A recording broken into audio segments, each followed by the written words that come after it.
Allez, salut tout le monde. Je vais essayer ce nouveau format. Vous me direz ce que vous en pensez. On va essayer de faire ça court, rapide et précis. Je traiterai que quelques actifs, ceux qui me semblent le plus intéressants. Donc, comme d'hab, j'ai préparé le truc. Alors, j'ai préparé. Je sais de quoi je vais vous parler. Donc, ce matin, on va parler des indices. Donc, hier, cette grosse journée de flux sur les indices, sur le DAX, ça me gêne un peu. Je ne l'ai pas vraiment vu. Alors, c'est pas sur tous les indices, hein. Le S&P est quand même revenu tester ses résistances également. Mais donc, ces structures sur le DAX qui ressemblent pour moi toujours à un range, avec une structure qui me paraît assez pernicieuse, dans le sens où bah, j'arrive pas à visualiser un range. Ça vient taper très rapidement en contexte, et ça paraît vraiment très tendanciel. Alors je me pose la question de savoir est-ce qu'on n'a pas affaire à une structure un petit peu plus pernicieuse pour les Elliott Wave addicts, qui est celui du gros what the fucking fuck, celui qu'on appelle l'extended flat structure. Qu'est-ce qu'il faut pour remplir ces conditions? Normalement, il faut ceci, c'est-à-dire ne pas dépasser 138% de la phase de hausse. Ici, je pense qu'on les a bien explosés. Je vais quand même vérifier. Ouais, bon, il n'a pas explosé non plus, quoi. Donc voilà, c'est de dire, on aurait échoué ici. Alors, on a quand même titillé le 161 qui est quand même le stricto maxi, hein, c'est-à-dire qu'au-delà de ça, c'est clairement plus de l'extended flat. Bref, voilà, moi ça me gêne un peu parce que donc ça sent le range. La grande question est juste de savoir en fait si le range est mature, parce que dans cette structure, le range serait mature. Dans ce cas-là, il faudrait vendre le sommet malgré le flux haussier d'hier. Ce qui serait assez quand même contre-indicatif parce que normalement on ne cherche pas à vendre un flux haussier, mais bon, dans un range, il y a des sentiments qui peuvent être des sentiments de flux alors que ce sont justement en fait des sentiments de contre-pied qui ne font que ramener de la neutralité qui est le typique du range avant évidemment de reprendre le sens de fond qui est pour moi on revient retester des supports et je pense que ces supports vont céder. Tant qu'ils n'ont pas cédé évidemment il n'y a pas de tendance, c'est-à-dire que la tendance n'émergera que de la cassure baissière des 12 200. Pour venir chercher des supports bien plus inférieurs. Hein, pour ma part, les prochaines targets se trouvent sous les 12 000. Hein, donc par là, vers les 850, un truc comme ça. Le bas de range, hein, tout simplement, la grande vieille classique, est de dire bah, on va renverser des tendances time frame après time frame. Je pense toujours que le DAX est baissier, mais évidemment, avant qu'il soit baissier en mensuel, il va falloir s'attaquer à tous les time frames les uns après les autres. Autrement dit, pour moi, c'est ça, c'est de dire là, on fait un petit excès, mais je ne suis pas certain qu'en réalité, il faille acheter cette zone-là. Voire même, je vendrais si j'avais des signaux plus intéressants, mais le problème, c'est que les indicateurs ne sont pas faits pour détecter ce genre de structure. C'est très difficile cette pattern-là à coder et à faire comprendre à un algo pour la détecter, parce que ça, en réalité, c'est des structures qui donnent un sentiment tendanciel. Donc, voilà, déjà là, c'est bien, l'algo voit qu'il y a des TP, donc c'est déjà pas mal, mais c'est pas non plus... voilà. Donc, est-ce que le TP ici va suffire à créer une nouvelle baisse, en tout cas baisse suffisante, pour nous ramener vers la partie basse du range?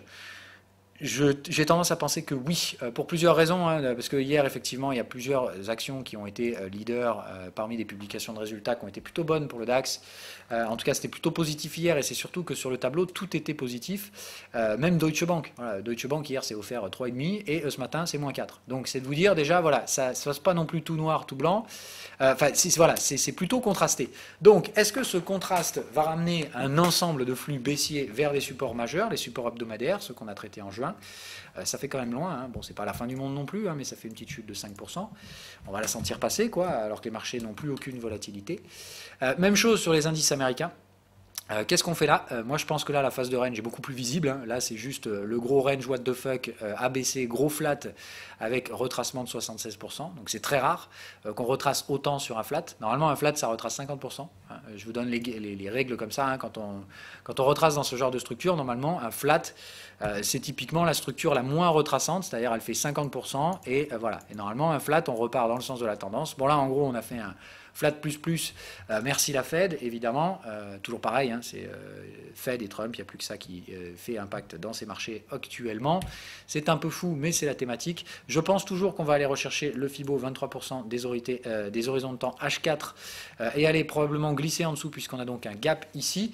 Si tout se passe bien, on s'arrête là. Si ça ne se passe pas bien, on a un autre gap à aller fermer encore plus bas et aller chercher un pic de volume ici. On a un énorme creux de volume ici à 2910. Je pense que ce sera quoi qu'il arrive ici la phase d'arrêt hein, pour le S&P 500. Ça m'étonnerait qu'ici on arrive à retracer jusqu'au niveau de juin. Alors rien n'est impossible, mais ici il faudrait clairement qu'il y ait un panic sell-off pour mettre un truc pareil en place. Pardon, petit coup de fil entre les deux. Donc panic sell-off, mais qui me paraît quand même assez peu probable. Bref, on verra. Mais en tout cas, en l'état des choses, si jamais on devait avoir par exemple double baisse de taux aux États-Unis et que le marché parte complètement en sucette, c'est-à-dire si on a vraiment des raisons que le marché s'inquiète et par exemple de nouveaux chiffres macroéconomiques pas bons ou des trucs comme ça peut sans problème déclencher des sell-off massifs. On voit bien que les zones cluster sont clairement évidentes. Ça va travailler un peu vers cette zone-là, probablement en dessous. Moi, je dirais une grosse zone cluster d'achat par là, soutenue par les moyennes. Si les moyennes ne pètent pas, ce sera le range, et dans ce cas-là, ce sera direction partie basse. Et effectivement, là, je pense qu'on enfoncera sans problème les 23%. En daily, je vois très peu de support sur cette zone, très peu d'intérêt pour la zone technique. J'ai plutôt envie de dire que dans ce cas-là, même chose, on appliquera le range comme le DAX. Donc vous avez bien compris le truc, ça revient à dire que si cette zone-là ici n'arrive pas derrière à retourner vers le sommet historique, si on travaille cette zone et qu'elle devient résistante, là derrière, à mon avis, c'est dérouillage complet direction la zone basse. Donc là, il y aura beaucoup à perdre pour Wall Street. Là où on a dit 5% pour le DAX, il y aurait plus de 7,5% à faire, un bon 7% à faire sur le S&P 500. Il y en aura encore plus à faire sur le Dow Jones et le Nasdaq. De toute façon, tout dépend pour l'instant de la publication des résultats, de ce que dit Donald Trump, de ce que dit la Fed, de ce que dit la BCE, de ce que dit machin. Bref, c'est que du on ce que dit. On a bien compris que les technicals ne sont pas trop à l'ordre du jour pour l'instant. Je vais quand même les noter. Donc on avait quand même un range baissier ici, suivi d'un range haussier, mais ça fait partie donc de la mise à jour que je vais vous faire dans les prochaines heures. Normalement, ça ne devrait pas signaler aussi. Je vous rappelle que les indicateurs sont là pour que je vous apprenne ma psychologie, c'est-à-dire en fait moi je code ce que je pense, avec des schémas récurrents, et voilà. Et là normalement ça ne devrait pas pondérer ce range à la hausse. Donc j'ai trouvé une règle très pratique qui permettra d'effacer ce genre de signal et de les filtrer. Donc voilà, ça pour moi non viable, donc le range n'est pas orienté à l'achat pour ma part. En gros ici, cette réactivation ici, elle est trop faible par rapport au mouvement baissier en place. Donc je dirais toujours pareil, ici un flat, donc un flat un peu dynamique, mais j'ai plutôt envie de dire que normalement on devrait retrouver donc une dégradation et normalement une cassure de support derrière. Donc comme ici on a eu double bottom, double top, normalement ça risque de nous pousser plutôt vers cette zone-là, là où on a donc des gaps. Donc vous avez compris, pour l'instant j'attends de Wall Street. Tout dépend évidemment de la BCE aujourd'hui et des gros résultats des techs ce soir et demain. Et normalement, si je ne me plante pas, ça devrait nous pousser vers des replis, vers les plus bas, à moins que ces résultats soient cataclysmiquement super bons et que en plus de ça, on ait un dollar qui baisse ou un truc comme ça, qui baisse fortement par rapport à l'euro et qui dans ce cas-là pourrait attirer les capitaux. Côté cryptocurrencies, là on va très très vite, donc ça continue de baisser. Hier la zone que je travaillais en scalping en intraday qui a atteint son premier TP, on voit que ça ne parvient pas à créer un bottom de range ici, donc on rentre dans la partie inférieure du range qu'on avait bien vu ici. Donc là c'est pareil, c'est du double top, on va revenir probablement chercher le bottom et clôturer le gap dans la foulée derrière. La zone de cluster décisionnel, comme on l'a dit, c'est ici où il peut y avoir éventuellement des reprises acheteuses. Vous voyez que le momentum est tout sauf acheteur, on fait un nouveau plus bas. Bref, ça sent pas bon.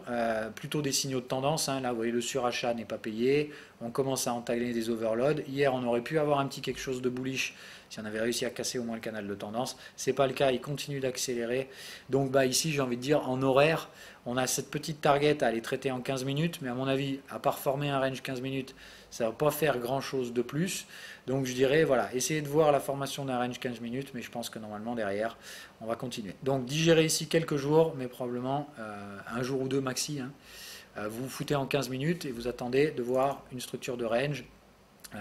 Même pire, là je dirais plutôt du range 3 minutes. Voilà, ce serait de dire, le contexte à trader pour moi en ce moment sur BTC serait ça. Serait de dire, voilà, vous voyez que là, ça a bien dérouillé une fois, former un range. Là, on fait contexte. Donc attendre de voir comment se forme cette structure de range. Elle est très immature, donc encore une fois, elle ne concerne pas les débutants. J'insiste bien là-dessus. Si vous êtes débutant et que vous vous amusez à faire ce genre de trade, vous êtes dans la merde. Vous achetez jamais ça. Là, c'est un reversal. Donc éventuellement, ce type de signal, ça peut être tradé par les expérimentés qui vont jouer le contexte opposé, qui auront sécurisé le trade là. Bref, eux, normalement, ils savent comment faire. À ce stade-là, vous ne savez pas à quoi va ressembler le range. Soit il va continuer de taper un peu plus, normalement chercher au moins 38%. Et derrière, soit on fait un flat, soit on fait un ABC, soit on fait un triangle. Bref, voilà. Vous attendrez que le range mature pour faire quoi que ce soit. Je vous rappelle que la borne que les débutants tradent, c'est celle-là. Et ici, sur un Fibo 61, si le range est orienté, mais a priori c'est plutôt du flat, donc vous attendrez 76% de retracement, des signaux et un contexte débordé pour trader. Si vous n'avez rien de tout ça, vous ne tradez pas, comme d'hab, vous ne faites pas trop chier. Sinon vous attendez que le range mature et vous essayez de jouer le breakout baissier. Donc pour l'instant, pour les débutants, c'est attendre que le range se forme, éventuellement surveiller un petit trade de range contre le sens de la tendance, donc petit levier, et vous attendez que le range mature, et vous paierez le breakout avec le petit gain que vous aurez éventuellement récupéré. Autrement dit, ici, dès que ça break, vous prenez le trade à la vente en breakout, vous payez le stop loss avec ce que vous avez récolté avant, et vous laissez filer le trade pour aller chercher tout ça. Vous vous rappelez que ce qu'on a vu sur Bookmap, c'est qu'il y a une grosse zone de volume à venir traiter vers les 9005, donc vous avez bien compris que le range, on risque de l'orienter vers le sud, autrement dit, de se taper un range dynamique. D'accord? C'est-à-dire d'aller casser le bottom, d'aller taper les ordres à 9005, et puis de revenir consolider ici dans une structure donc dynamique, ou une structure extended, et dans ce cas-là, ce sera plus emmerdant, et on cassera la résistance qu'on va essayer de trouver dans les prochaines heures. Ok? Pour l'instant, pas de signaux, mais ça squeeze. Donc autrement dit, si vous étiez à l'achat de la borne, là vous avez au moins un TP obligatoire à faire, parce que si ça part au sud, il ne faut pas que vous vous fassiez choper vos gains. Voilà, c'est tout pour aujourd'hui. La UDNZD, pardon, avant de me faire la malle. Et le dollar, donc on attend la BCE, hein, clairement, il n'y a pas de mystère là-dessus. Donc la UDNZD, petit pullback, je pense qu'il y a un trade de range à prendre ici. En contexte 15 minutes pour ceux qui sont chauds et surtout ceux qui n'ont pas pris le bottom ici, ou ceux qui ont encore de la marge pour augmenter leurs expositions. Vous voyez bien les signaux de range, ça me paraît pas mal. On vient ici, donc débordement de contexte plus 76,4, vous pouvez rentrer ici. Pour ceux qui sont plus expérimentés, nous 61% dans le contexte, si on a des signaux intéressants, on essaiera d'intervenir là. La zone, c'est bien donc toujours la même. Le stop, c'est sous le bottom. C'est un trade de range. Hein. Donc voilà, on a franchi la résistance. Vous foutez vos stops là-dessous, au minimum. Un peu plus bas pour ceux qui veulent la jouer plus light. Mais voilà, normalement, le but est donc de constituer des sommets, des creux ascendants pour pouvoir viser une accumulation et un breakout. Ok ? Voilà le schéma. Encore une fois, c'est un plan de trading. Ça ne veut pas dire que ça va se passer comme ça. Ça veut juste dire vous attendez que les filtres de prix soient mis en place. Vous attendez vos putains de signaux, vous mettez vos stops et ensuite vous laissez faire le marché. Voilà, c'est tout ce que j'ai à dire. Donc surveillez les gros steaks évidemment ce soir, mais bon, c'est au-delà de votre propre action. Vous ne pouvez rien y faire. General Electric, pardon, j'allais l'oublier. Mon pote General Electric qui vient chercher la zone de breakout, donc range mature, accumulation, voire breakout déjà mature. Hein. Là, clairement, vous voyez que ça a bien breaké. On a un break 15 minutes. Bon, c'est pas la folie, 15 minutes sur des actions, quand même, il faut rester prudent. Moi, je dirais plutôt que voilà, on est dans des contextes horaires. Plutôt, il me semble que c'était là qu'on avait vu notre range. Ouais, bon, là, ça a bien breaké en horaire. Il n'y a pas d'accumulation, mais on a un beau break. Si vous voulez le prendre, je pense que c'est bon. Hein, stop sous le bottom. Donc General Electric recherché comme valeur refuge. Ça montre bien que les mecs, après avoir acheté du gold et tout ça, ils ne savent pas trop quoi faire. Bref, moi, ça me semble toujours être le bon trade, hein, la bonne action à l'achat. Faible risque, mais attendez que la tendance émerge. Quand la tendance va émerger, ce truc-là sera une fusée, je pense, jusqu'aux 16 $, ça ira tout droit. Mais encore faut-il que les mecs achètent. Donc pour l'instant, il y a encore ce sommet de range à déborder vers la zone des 11-11. Donc attention à bien dimensionner la position. Théoriquement, le stop loss devrait être placé sous les 9. Hein. Donc là, attention, on est toujours sur les bornes de volume. On cherche effectivement de la demande vendeuse. Si on ne trouve pas les vendeurs, c'est là que la belle tendance va émerger. Bref, si vous êtes trader à faible risque, vous êtes encore patient, vous attendrez le débordement ici de la zone de faible volume. Pour l'instant, on n'y est pas. Moi, j'aimerais bien avoir une petite accumulation quand même. Le 4 heures m'a l'air pas trop mal. Voilà, là on a peut-être une accumulation en 4 heures, donc vous voyez l'objectif c'est de venir là et bam, de breaker avec des clôtures au-dessus de ça. Donc pour l'instant là on a bien une phase d'accumulation, donc je vous dirais le 4 heures est pour moi le time frame à gérer.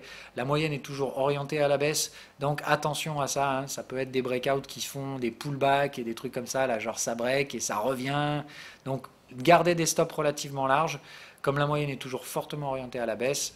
Maintenant, moi, je pense que ça, c'était clairement des excès. Hein, c'était too much, ce qui m'explique qu'on va passer probablement de tendance baissière à tendance haussière ici, parce que ces marchés étaient donc en excès. On voit bien ici les boîtes de contexte complètement disjointes. Bref, voilà, je maintiens mes positions à l'achat là-dessus, mais donc prudence quand même, c'est pas là-dessus qu'il faut mettre tout votre capital. Ça reste un buy and hold plus qu'autre chose pour ma part, et un petit trade spéculatif ici sur la zone à breaker pour venir rechercher les contextes résistants vers la zone des 15-16 et les objectifs là-haut. Voilà, voilà.